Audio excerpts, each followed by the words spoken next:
Good morning, everyone.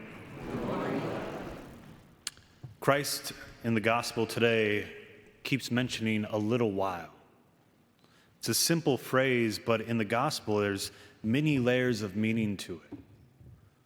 The first meaning is the one in which the way in which he intended it specifically for those people in that time that he was speaking to.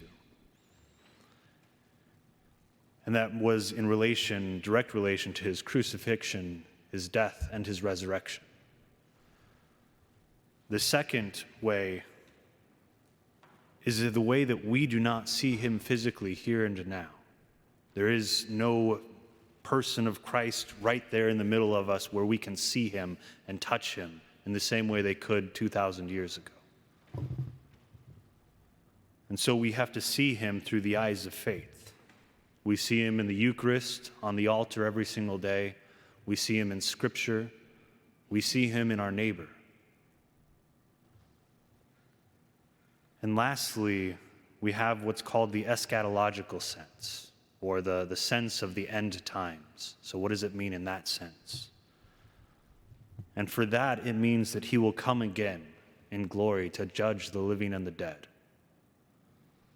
And so we have all these senses of how to take what Christ means in just this little phrase, a little while. So my brothers and sisters, our task today is simple. We are to work on seeing Christ in our midst, even though he is gone, because he will come back. We work on the here and now. We work on seeing Christ in the Blessed Sacrament every time he descends upon that altar.